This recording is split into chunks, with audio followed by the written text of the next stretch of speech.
Hey everybody, welcome to This Week in Sports. I'm Sean. So this past weekend, the NCAA Final Four for both men's and women ended with wins for Louisville in the men's side and UConn on the women's side. Louisville won, and as we know, the Kevin Ware injury was possibly a spur to help them get over the top. This is Rick Pitino's second championship win. He's the first coach to do it with two teams in NCAA men's college basketball. This is also coming on the heels of him being entered in the College Basketball Hall of Fame.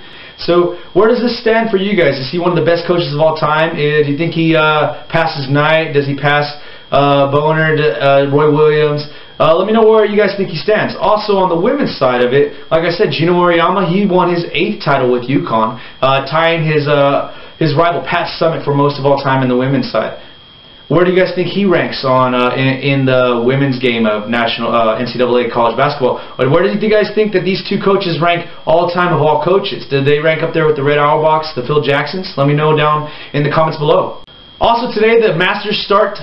Let me know who you guys' favorite is.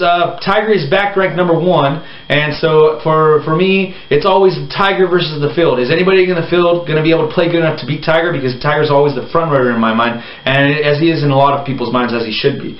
When Tiger gets going, he can be pretty dominant and pretty scary to a lot of other golfers. Also in the Masters is going to be a 14-year-old kid playing. 14 years old! When I was 14 years old, I was still opening up my action figures.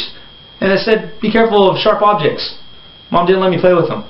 Anyway, he's 14 years old. His name is Tianlang Guan. 14-year-old kid.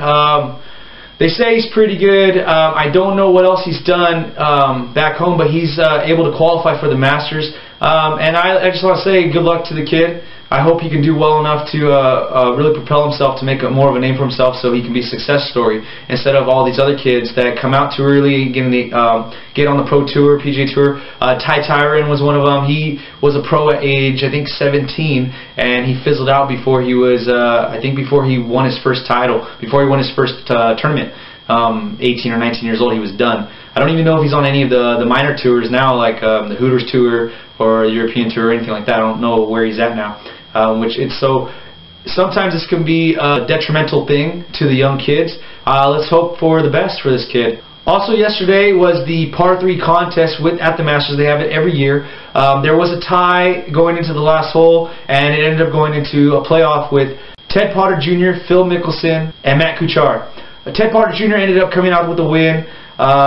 Phil Mickelson really wanted to win this one because he wanted to break the curse of whoever wins the par 3 contest never wins the Masters. So Phil was trying to do that, and if he would have won the par 3 contest, I would have actually rooted for him over Tiger, but because he didn't, I'm happy. I could root for Tiger. Hopefully he breaks some records. Just, you know, hopefully this Masters is just exciting, and it brings back some of that Tiger love, you know, some of that people coming back rooting for him. You know, everybody's on his side, because it'd be nice to see him win another green jacket. It would be his 5th if he did win one. So, all right, and some of the last bit of sports news this week is there's gonna be an Ultimate Fighter finale on this weekend.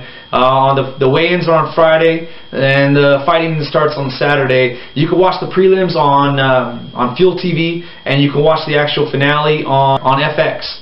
The main card on this one is Uriah Faber versus Jorgensen. It looks to be a good fight. I've seen Uriah fight a few times. I haven't seen Jorgensen. I've never actually seen Uriah win except for once, so I'm hoping to see him do a lot better than what I've seen, because I hear that he's a great fighter. I haven't been able to watch enough of him to see all these fights that he's won, but I've heard good things, and I'm really looking forward to this fight, this weekend's card. It's going to be pretty exciting. So that's it for This Week in Sports, guys. Let me know what you guys think of the topics down below in the comments.